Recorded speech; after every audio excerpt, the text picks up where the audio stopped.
Fue escritor, teólogo, compositor, reformador y probablemente la figura religiosa más conocida del siglo XVI. Su nombre, Martín Lutero. Fue apreciado por las multitudes alemanas y rechazado por las autoridades de la Iglesia romana. Hijo de un minero rico que explotaba cobre, llegó tal vez a ser el principal motivador del más grande de los períodos religiosos, sociales y políticos de la historia europea, la Reforma.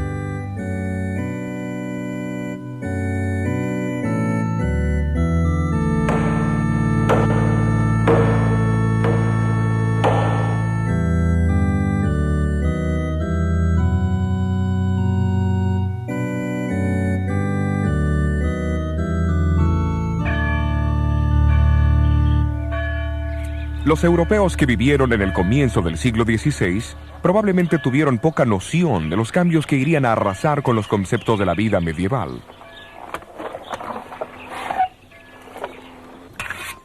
Se estima que el 80% de ellos todavía cultivaban la tierra de la misma manera que lo hicieron sus antepasados por 1000 años. No obstante, delante de ellos aparecían señales que denotaban que un cambio era inminente. El invento de la imprenta por Johann Gutenberg, la elaboración del papel y el espíritu general de investigación fueron impulsados por el Renacimiento.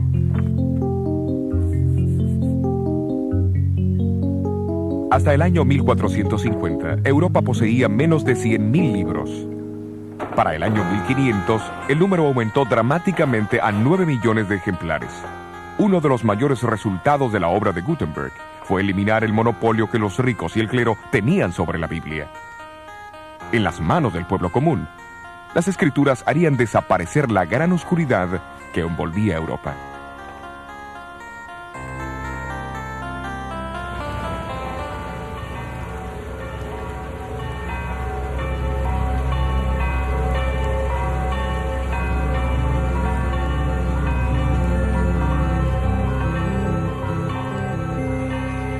Elevándose por encima de reyes y súbditos, se encontraba la iglesia medieval.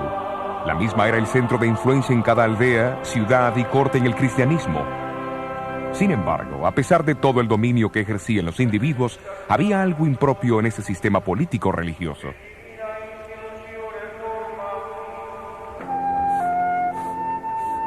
Europa estaba llena de personas pobremente educadas, de sacerdotes y monjes haraganes y amadores de placeres, que se interesaban más en los beneficios personales del sacerdocio y el poder que les confería que el del mismo bienestar espiritual de aquellos a quienes deberían servir.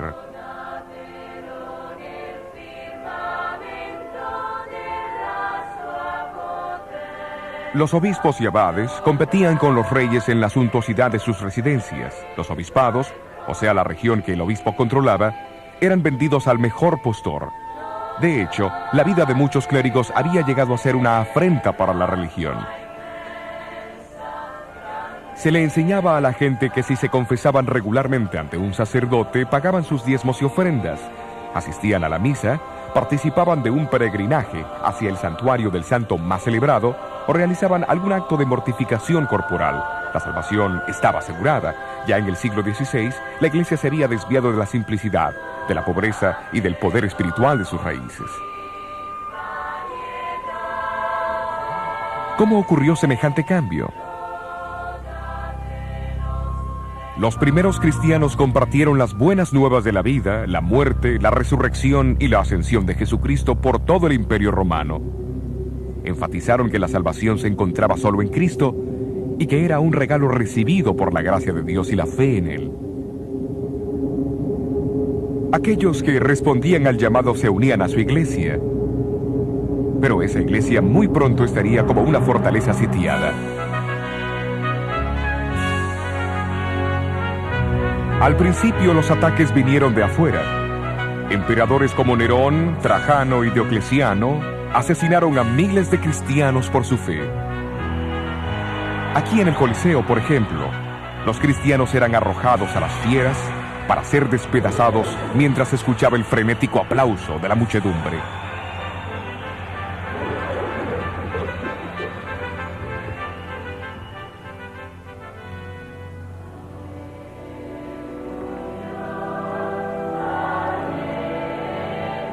Pero la más grande amenaza vino de adentro. En el libro de los Hechos encontramos al apóstol Pablo advirtiendo a los obispos y ancianos que de en medio de ellos saldrían hombres que distorsionarían la verdad para conseguir adeptos.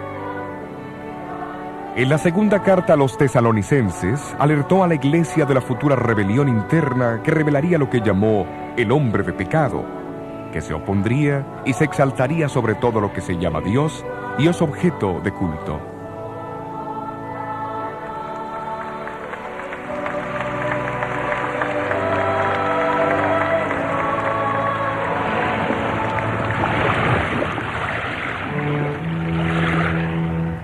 Las advertencias de Pablo se basaban en una profecía del Antiguo Testamento. Siglos antes, el profeta Daniel, en el capítulo 7 de su libro, describió la ascensión de 4 imperios mundiales, simbolizados por 4 bestias que salían del mar. Un león, un oso, un leopardo de 4 cabezas y una cuarta bestia terrible con 10 cuernos. Describió también cómo el cuarto imperio sería el más fuerte de todos, pero que se dividiría en 10 reinos menores. Y de estos 10 reinos menores, representados por los 10 cuernos en la cabeza de la cuarta bestia, saldría otro cuerno o reino que sería más imponente que los otros. Él mismo haría guerra contra el pueblo de Dios, y hablaría blasfemias contra el Altísimo, y pensaría también en cambiar los tiempos y la ley perfecta de Dios.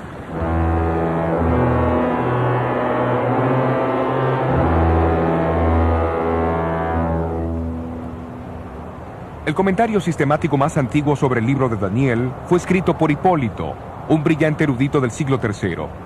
Él fue uno de los que identificaron a Roma como el cuarto gran imperio de la profecía de Daniel.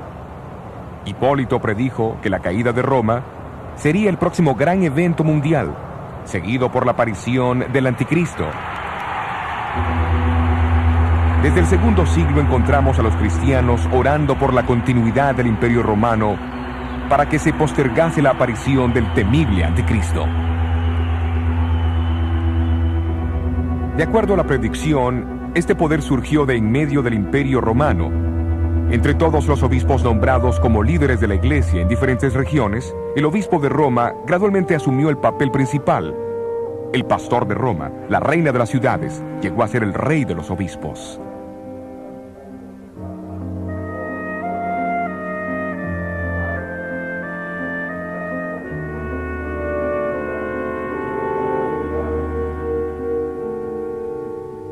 Casi al mismo tiempo, un número de creencias y prácticas entraron en la iglesia, que los apóstoles nunca hubieran reconocido, como la veneración de los ángeles y los santos, el culto a las imágenes y reliquias. La observancia del domingo poco a poco reemplazó la del sábado. Apareció la doctrina del purgatorio y las oraciones empezaron a dirigirse a María y a los santos. La iglesia empezó a enseñar que el pan y el vino de la Santa Cena eran realmente el cuerpo y la sangre de Cristo, haciendo de la misa un sacrificio. La confesión de los pecados al sacerdote tomó lugar de la oración simple y directa del creyente a Dios para obtener perdón. Y la iglesia solamente otorgaba perdón a aquellos que trataban de expiar sus pecados por medio de penitencias.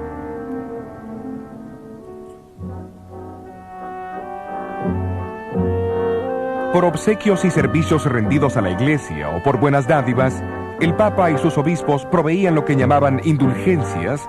Estas podían acortar y aún cancelar el sufrimiento de los pecadores en el fuego del purgatorio. Negando la gran verdad bíblica de la salvación por la fe, la iglesia distribuyó los méritos de Cristo, los de la Virgen María y los santos, dando garantías escritas que eximían de los dolores del purgatorio.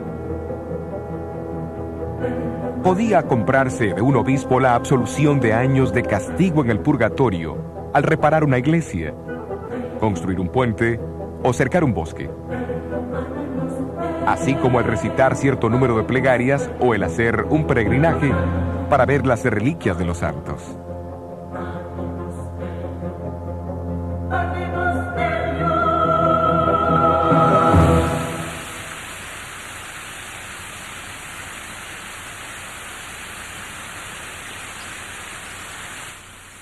Poco después de la elección del Papa León X, Miguel Ángel presentó al pontífice el diseño terminado de la Basílica de San Pedro en Roma. Y la venta de indulgencias llegó a ser una atracción para recaudar las enormes sumas necesarias para esa aventura.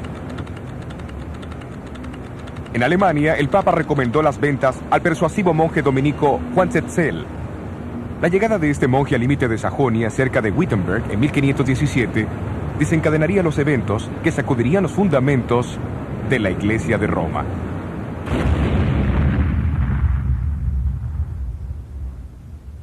La Iglesia del siglo XVI se había apartado de la verdadera fe y necesitaba desesperadamente una reforma. Pero esto requería un individuo de valor para enfrentarse a la organización eclesiástica más poderosa que en el mundo haya conocido. Martín Lutero era el hombre que se necesitaba.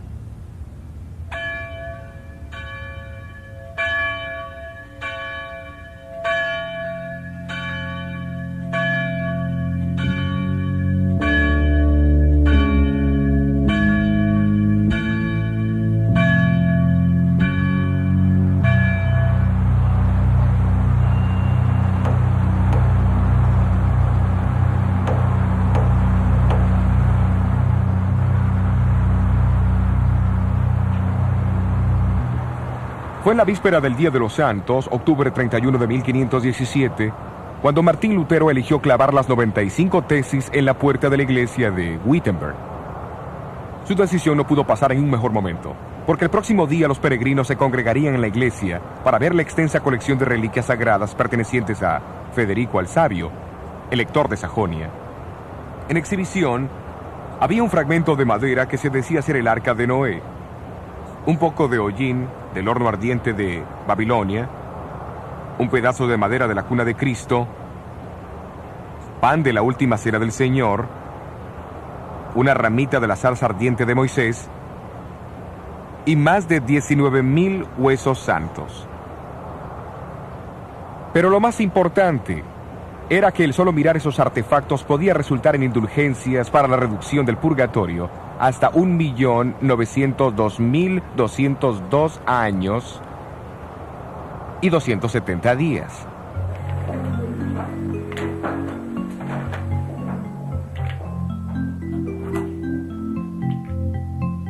Aunque la intención de Lutero solo había sido usar su tesis para debate académico, él no pensó en la invención de la imprenta de Gutenberg. Al cabo de 2 semanas, su tesis en contra de las indulgencias y la proclamación del poder papal se leyeron por toda Alemania. En pocos meses, todos los cristianos conocían sus escritos.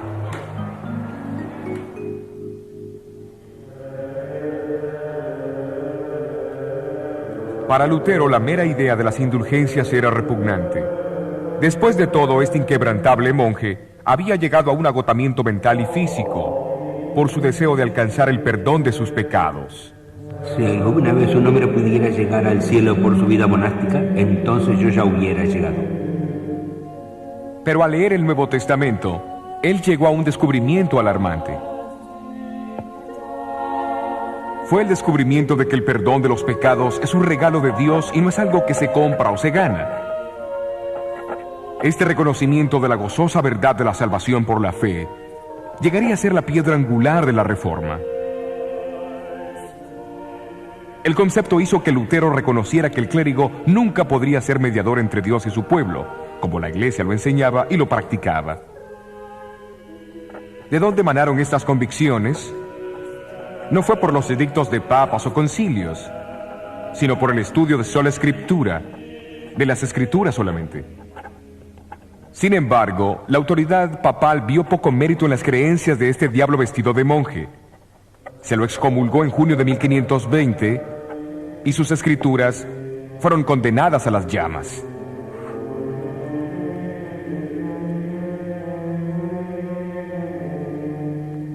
Fue en ese tiempo que Lutero enfocó su estudio de las escrituras en las profecías de Jesús, Daniel, Pablo y Juan, en relación con el surgimiento del anticristo.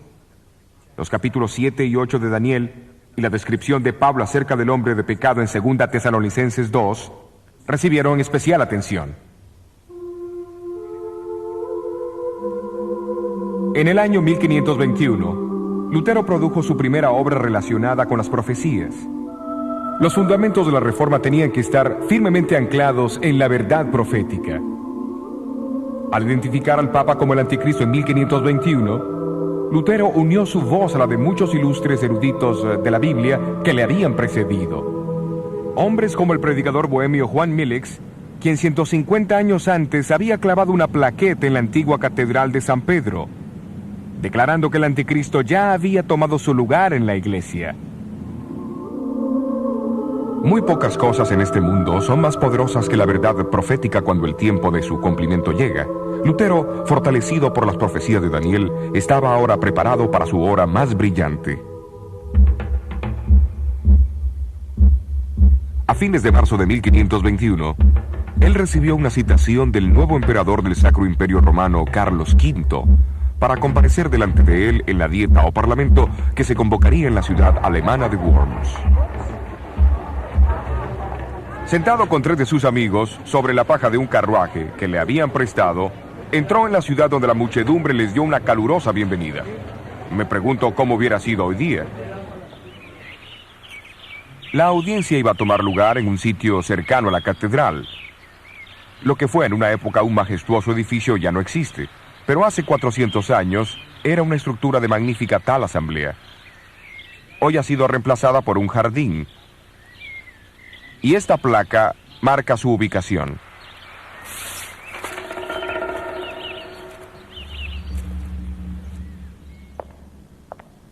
Nunca antes, en ninguna época, había comparecido un humilde monje ante tantos reyes, príncipes, nobles, diputados, embajadores, varones, señores de la realeza, obispos y prelados de la iglesia. Lutero no tenía nada más que lo sostuviera que su fe en Cristo y en las Escrituras. Cuando se le pidió que se retractara de sus escritos, pronunció las palabras que sacudirían al mundo. Menos que esté convencido por la razón y las Escrituras, yo no acepto las autoridades de papas y concilios, porque ellos se contradicen. Mi conciencia está cautivada por la palabra de Dios. Yo no puedo, ni quiero retratarme en nada, porque ir en contra de la conciencia no es correcto, ni prudente. Esta es mi posición. No puedo cambiar. Dios, ayúdame. Amén. Un monje solitario en contra de la antigua y casi universal opinión de la raza humana. Pero esa conciencia, cautivada por la palabra de Dios, yace en el corazón de la reforma de la Iglesia. Es notable que en la dieta de Worms, Lutero no fue acusado de enseñar una nueva herejía, sino de apoyar las opiniones de otros que vinieron antes que él. Entre ellos estaba el estudiante inglés Juan Wycliffe, que fue llamado la estrella matutina de la Reforma.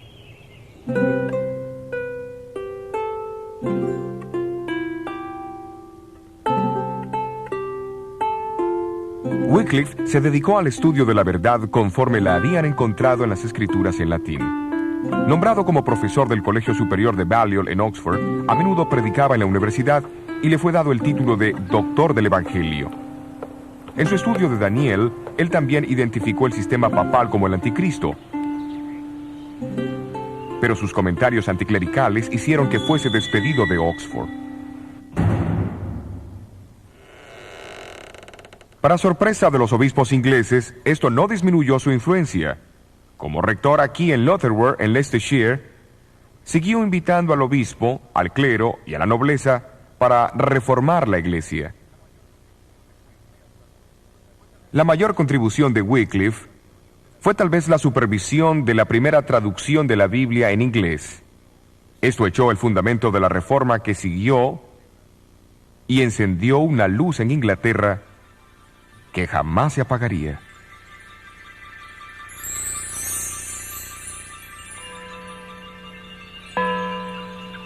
Wycliffe falleció en diciembre de 1384.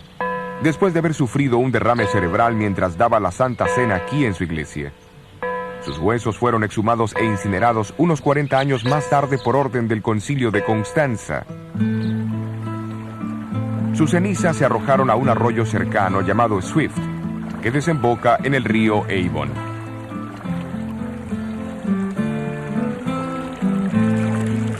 Del río Avon al Severn, del Severn hacia el mar, como la obra de Wycliffe, las aguas se extenderán.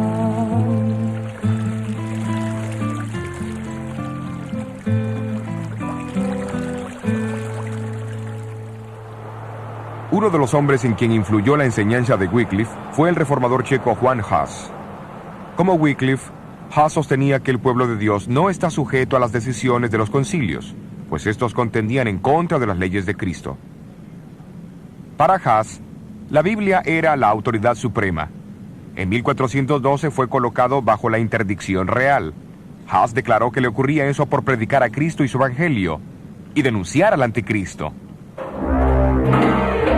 Cuando Hus fue llamado a responder por los cargos de la herejía, el emperador Sigismundo le prometió un salvoconducto hasta Constanza, pero al llegar ahí, fue arrojado al calabozo.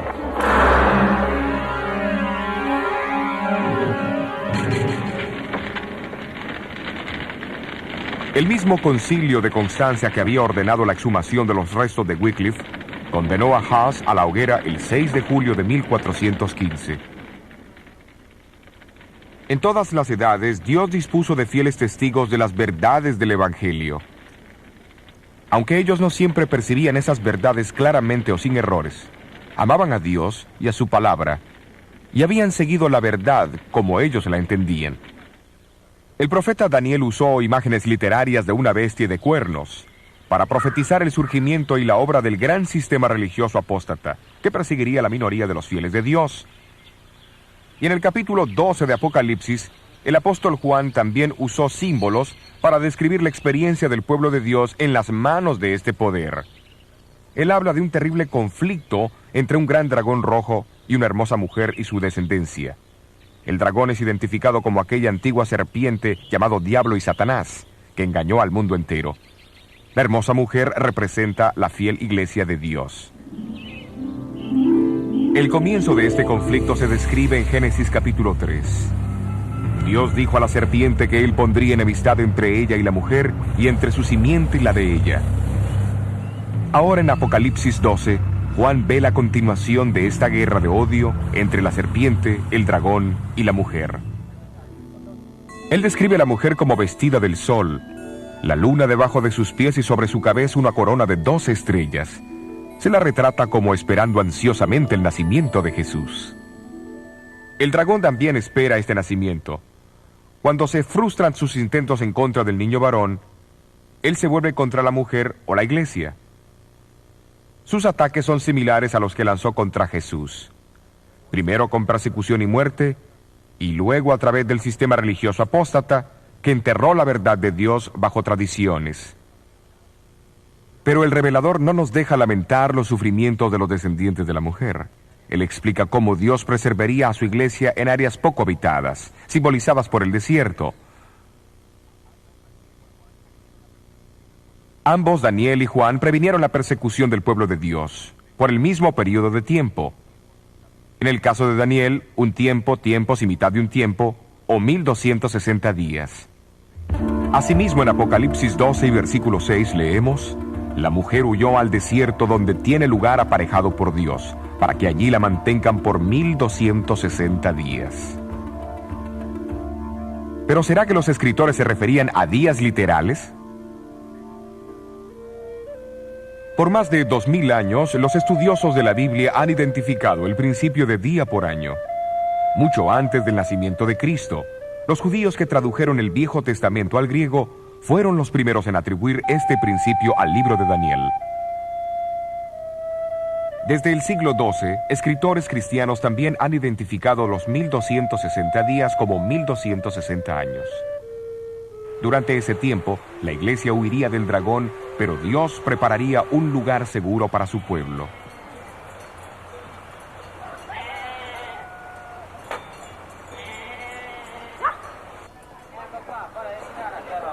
Uno de esos lugares donde las verdades del Nuevo Testamento fueron preservadas del creciente poder del obispo de Roma fue en el norte de Italia.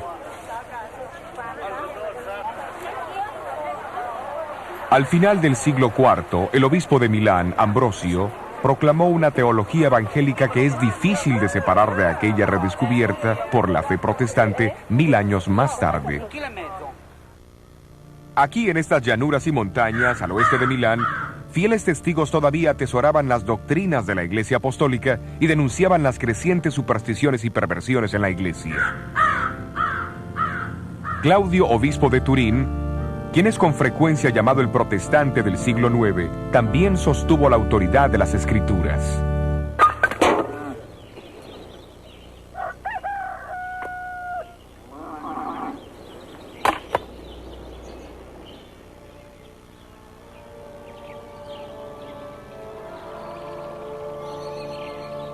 Estos cercanos valles y montañas llegaron a ser lugar de refugio para tal vez los más antiguos de los testigos que representaban la iglesia en el desierto, los valdenses.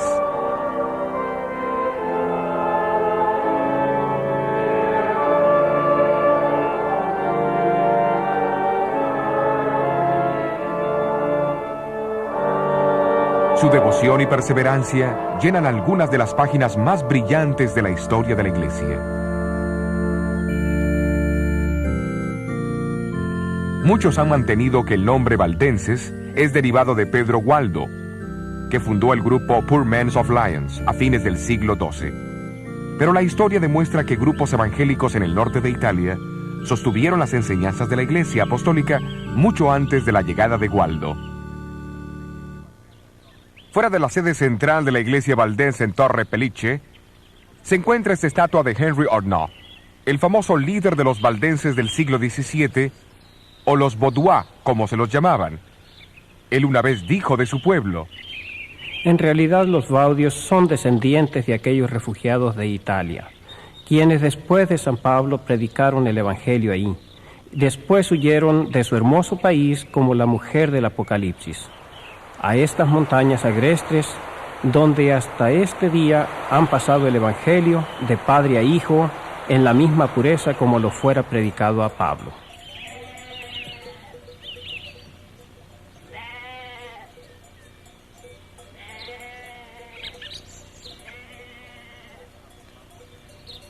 Los historiadores han afirmado que en la ingeniería más avanzada podría haber adaptado estos valles de una mejor manera para el propósito de ofrecer refugio para los fugitivos. Cada uno se une al otro como una serie de cámaras entrelazadas que como un todo forman una sola fortaleza de increíble resistencia. Y fue a esta fortaleza, preparada para ellos por el mismo Dios, hacia donde huyeron los valdenses durante los 1260 años de supremacía papal.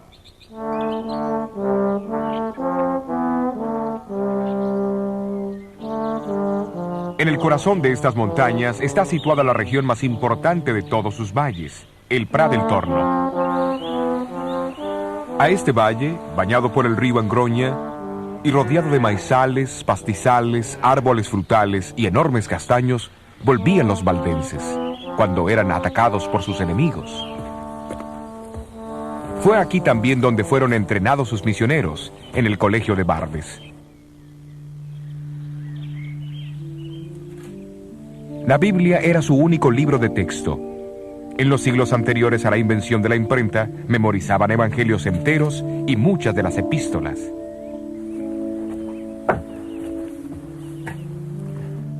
Aquí, sobre esta antigua mesa de piedra, los estudiantes de Barbes tomaban turnos para transcribir las escrituras al vernáculo romántico, puesto que los valdenses fueron uno de los primeros pueblos de Europa que obtuvieron la traducción de las escrituras.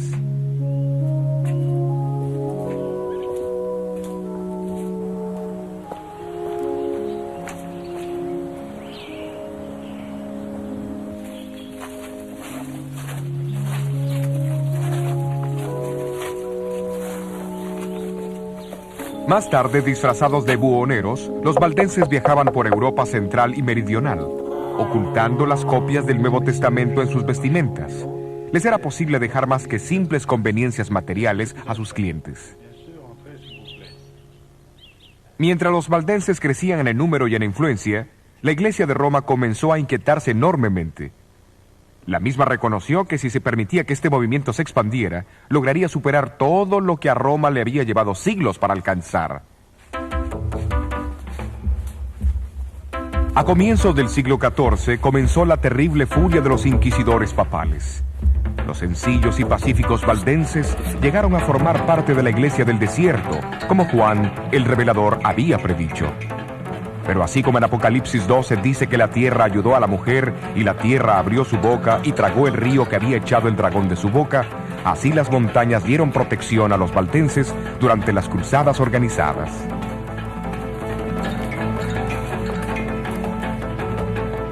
Los densos bosques, las aparentemente inexpugnables cadenas montañosas y la misma lejanía de sus valles sirvieron como sus únicas defensas. Cuando sus villas e iglesias fueron poco a poco destruidas, las muchas cuevas entre las rocas vinieron a ser sus casas y catedrales. Esta cueva se encuentra en el Valle de Angroña, no muy lejos del Prat del Torno. Es conocida como la Iglesia de la Cueva y no es muy difícil ver por qué los enemigos de los valdenses tenían dificultades para encontrar los escondrijos.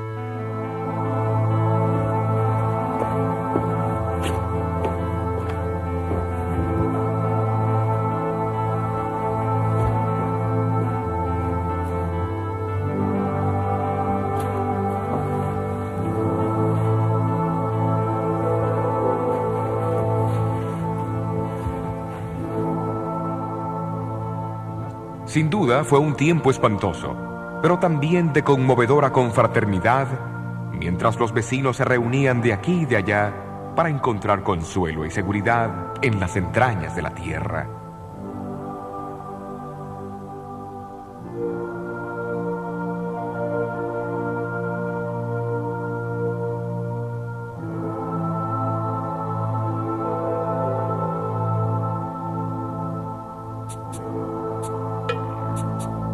En 1487, apenas 4 años después del nacimiento de Lutero, el Papa Inocente VIII determinó purgar los valles de sus habitantes, prometiendo la remisión de todos sus pecados a aquellos que se unieran a la cruzada.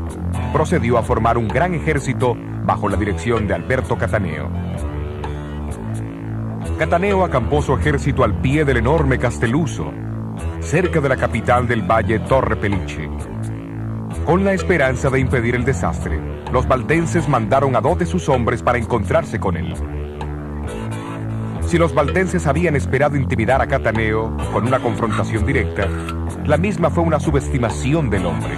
Dividiendo sus fuerzas en 2 frentes, Cataneo dirigió una compañía hacia el valle Pellice, atacando los pueblos de Vilaro y Bobbio y forzando a sus habitantes a huir a las montañas.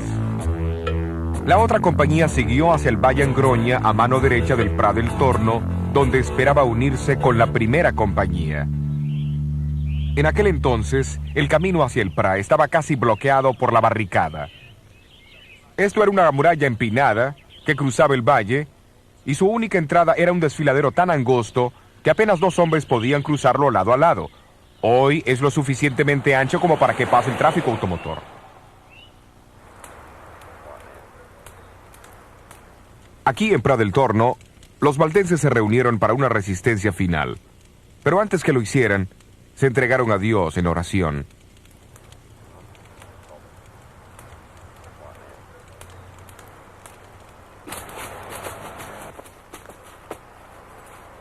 ¿Enviaría Dios a su ángel para bloquear el camino del invasor? ¿O extinguiría la llama vacilante de la verdad de Dios para siempre?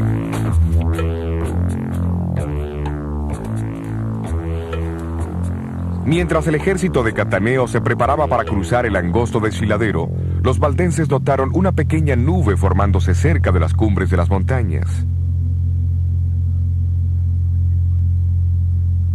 La nube se expandió y se oscureció rápidamente hasta que finalmente cubrió el valle. La densa niebla causó una confusión inmediata.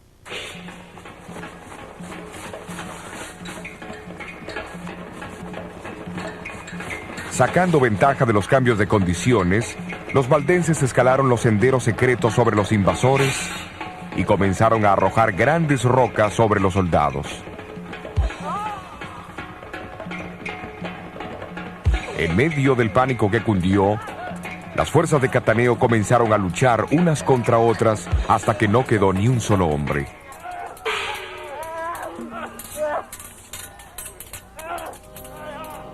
En 1530, las noticias de la reforma que se extendían por Alemania, Suiza y Francia llegaron a la gente de los valles valdenses. Esas noticias llegaron cuando su estado de ánimo y su número eran bajos, pero al oír acerca de este nuevo ejército de campeones, revivió en ellos el recuerdo de las glorias pasadas.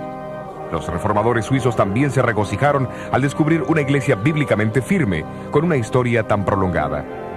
Se decidió convocar un sínodo general para establecer la relación entre la Iglesia de los Alpes y la Reforma. En 1532, el histórico sínodo se reunió en Champforán, en este campo abierto, no muy lejos del Prat del Torno.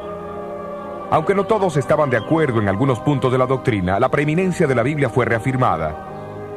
Los valdenses prometieron ayudar a la Reforma, contribuyendo con una traducción de las Escrituras al francés.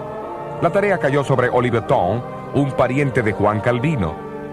Era un obsequio apropiado de parte de una iglesia que debía su propia existencia a través de los siglos a la estricta adherencia a los principios básicos de este libro.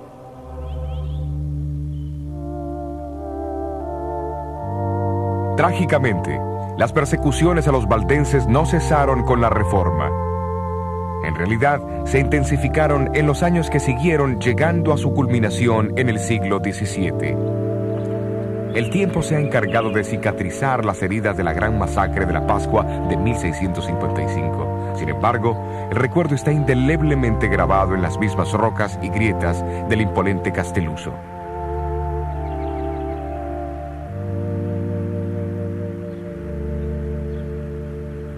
Esta placa indica el sitio de la cueva al pie del Castelluso, que tantas veces protegió al pueblo valdense durante las persecuciones. Y a fines de abril de 1655, el pueblo de los valles huyó a su refugio una vez más.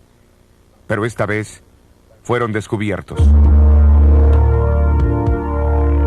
Uno por uno, hombres, mujeres y niños fueron arrastrados de sus profundidades y arrojados al terrible precipicio.